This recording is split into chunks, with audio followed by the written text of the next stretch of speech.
एक सुरंग, एक गोल्ड मेडल और फॉर्मूला 1 का एक नया किंग। सुनने में ये सब कितना अलग लगता है ना? पर ये सब हुआ एक ही दिन में।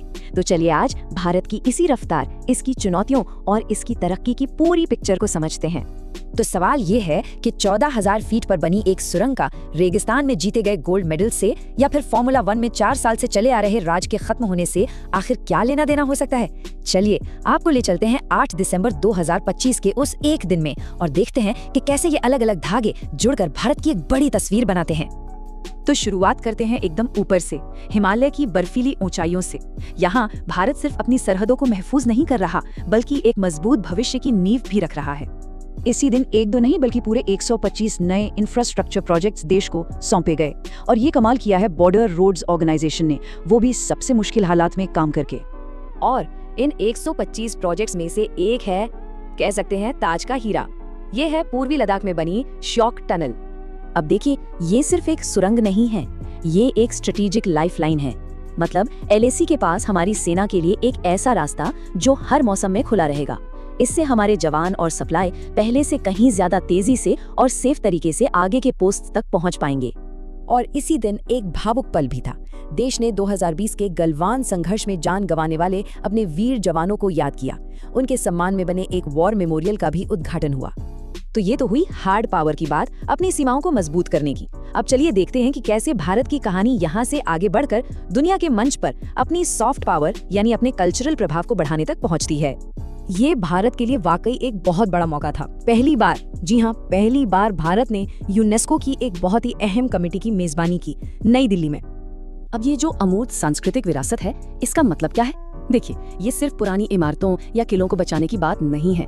ये बात है हमारी जीती जागती परंपराओं की, हमारे लोक संगीत, हमारे त्योहार, हमारे हुनर, वो सब कुछ जो पीढ़ी दर पीढ़ी चला आ रहा है और जो भारत को भारत बनाता है। और जैसा कि विदेश मंत्री S जयशंकर ने कहा, ये गहरे बहुपक्षवाद की खोज का हिस्सा है।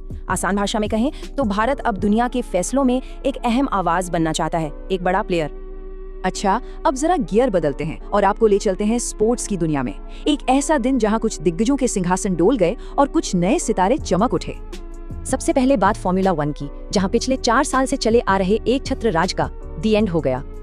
मैक्स वेरस्टैपेन 2022, 2023, 2024 लगातार 3 साल से चैंपियन। लेकिन 2025 में मैक्लारेन के लैंडो नॉरिस ने बाजी पलट दी और अपनी पहली F1 वर्ल्ड चैंपियनशिप जीत ली। क्या कमाल का दिन था उनके लिए। तो F1 में जहां एक रेस खत्म हुई, वहीं दूसरी तरफ दोहा में एक भारतीय शूटर का निशाना एकदम गोल्ड पर लगा।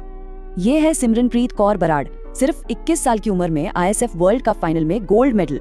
इनके अलावा अनीश भानवाला और ऐश्वर्य प्रताप तोमर ने भी सिल्वर जीतकर भारत का नाम रोशन किया। वाकई शानदार परफॉर्मेंस। लेकिन कहते हैं ना, खेल में जीत भी होती है और हार भी।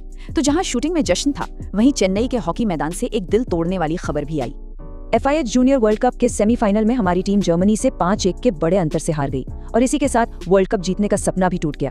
तो अब तक हमने देखा कि भारत दुनिया में अपनी ताकत और पहचान कैसे बना रहा है, लेकिन कहानी का दूसरा पहलू भी है। देश के अंदर भी कुछ बड़ी चुनौतियां हैं जिनका सामना करना जरूरी है। चलिए बात करते हैं गवर्नेंस की। सरकार ने एक पहल की थी, उम्मीद पोर्टल। इसका मकसद था देश भर के वक्फ संपत्तियों के रिकॉर्ड को डिजिटल करना, ताकि सब कुछ पारदर्शी हो। मकसद तो बहुत अच्छा था, लेकिन जब रजिस्ट्रेशन की डेडलाइन खत्म हुई तो नतीजे कैसे रहे? नतीजे कुछ खास अच्छे नहीं रहे। आंकड़े देखिए, देश में करीब 8 लाख वक्फ प्रॉपर्टीज हैं, लेकिन उनमें से सिर्फ 27% ही रजिस्टर हो पाई। मतलब 73% का कोई डिजिटल रिकॉर्ड ही नहीं। और पश्चिम बंगाल जैसे राज्य में तो ये आंकड़ा 1% से भी कम था। ये दिखाता है कि जमीन पर योजनाओं को लागू करना कितना बड़ा चैलेंज है। गवर्नेंस के अलावा एक और मोर्चा है जहां भारत को संघर्ष करना पड़ रहा है, और वो है पर्यावरण का। इसी दिन कूनो नेशनल पार्क से एक दुखद खबर आई। एक एक्सीडेंट में एक और चीते की मौत हो गई और अब मध्य प्रदेश में इनकी कुल संख्या सिर्फ 30 रह गई है। और आखिर में एक हल्की फुल्की लेकिन बहुत ही इंटरेस्टिंग बात। मशहूर लेखक हैं बिल ब्राइसन। उनकी एक किताब में एस्टेरॉयड शब्द को लेकर एक छोटी सी गलती थी जो 20 साल से किसी ने नोटिस नहीं की। लेकिन दिल्ली के एक स्कूल स्टूडेंट ने इसे पकड़ लिया और लेखक को बताया, और बिल ब्राइसन ने बाकायदा उस स्टूडेंट को थैंक यू कहा।